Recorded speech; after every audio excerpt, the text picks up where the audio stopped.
The biggest challenge, I think the biggest challenge is just working without any budget at all during COVID, and also kind of throwing all my guts out there for everyone to see.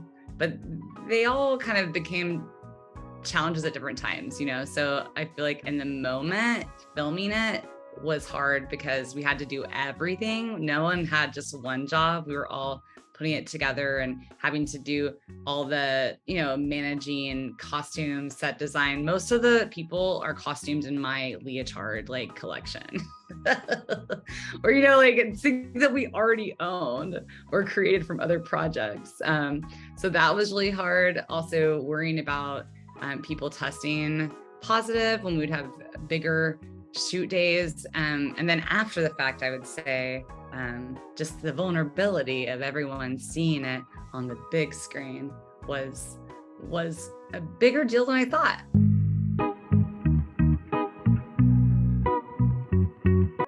Great question, because I think that humor is the most important thing in healing. I mean, I also go to therapy, but I definitely think that this movie is kind of what got me through COVID and what got me through these very big transitions in my life that were heartbreaking. I basically would talk to my creative team about what I was going through and kind of laugh about it, and then they would make it even more ridiculous, and then we would write it in a story. So 100%, that's why I'm still alive today, I would say. I don't know what I would have done if we hadn't been creating this movie during this time of my life.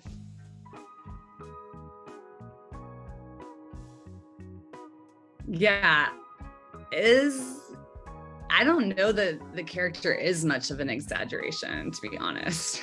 A lot of the movie, I mean, there used to be something between me and this character, but the longer I've lived as this aerobics enthusiast, the longer I feel like we're just the same person. So, and a lot of the movie is basically just what I'm going through and things I actually did. There are definitely some things that were exaggerated or things that started in truth, and maybe we found out later down the line weren't true and just kept them in the script. So I would definitely fact checked anything that you thought was very interesting and you didn't know yet about the world. But yeah, this is all me, baby. And it is vulnerable, but I think the best stuff is, I don't even have friendships that aren't vulnerable. So I know a lot of people that have fun and laugh with their friends all the time. I laugh with my friends too, but if I've never been able to hang out with people that just have a good time all the time, you have to have some darkness in there, or I'm just not interested.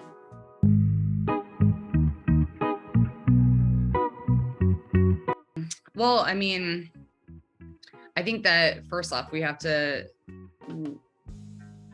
create space and support marginalized groups of people, because we know that when we do that, we're lifting up the whole community. It doesn't trickle down the way they'd like us to believe.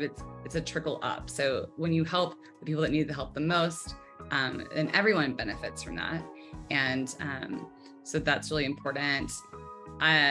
Personally, I obviously think it's important to keep Austin weird, because a lot of us have kind of created our entire vocations and lives around the city, and that it allows us to be these creative people and live on a smaller budget. And I don't have children. I've made choices so that I can afford my life and be a creative person, but the city that kind of allowed that creativity to grow is now kind of clamping down, and I don't know where we'll all go. So to me, it doesn't even feel like we're getting pushed out of the city. It feels like when you build your entire career on your creative community and queer community, it feels like you're kind of getting pushed out of your life, right? So when cities become unaffordable and communities have to leave, it's not like we all get to just go to the same city. We all get displaced and no longer have community. And as a queer person, although my parents and my family, I love them very much, but they don't necessarily understand me. So my chosen family has really been who I've leaned on my entire life for support and community and for everything. So if I don't have that, I feel like I have nothing. And there's just a lot of us going through that right now. So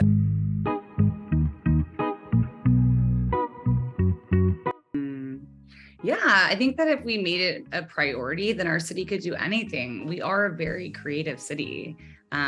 We just have to put our priorities back into place, and we have to stop giving incentives to big companies that we don't need here. I mean, they're not really giving us jobs. And if they are, they're probably the shit jobs, and they're giving all the good jobs to other people moving here. So that doesn't really help our community.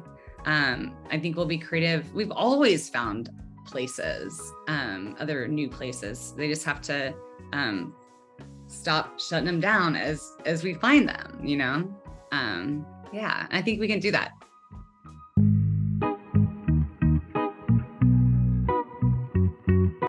Well, you know, I do identify a lot with like Slacker, as in Austin Slacker, the movie and all the characters in it. But I would say as a creative person, and none of us are slackers, you know, we're hustling all the time. Well, yeah, so I feel like as a creative person in Austin, even if my job is like, I don't know, I'm hustling all the time. I'm gonna hustle to be mayor. I don't know what the difference is, but I'm definitely not going to change like who I am. I'm going to show up to every debate I can wearing a leotard and a blazer, and I'm going to stay true to myself. So if it works out, it works out. But this is my first political rodeo, so I have no idea what to expect.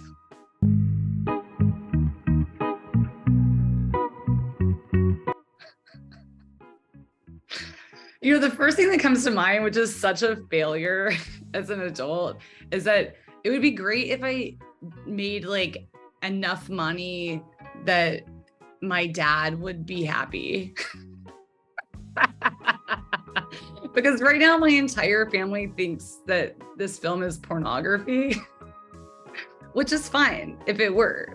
It's fine, but like none of them will see it. It's totally fine, but it feels like it would be great to have maybe, or just like if it was written in I don't know, it's terrible to say, but I still, it would be amazing if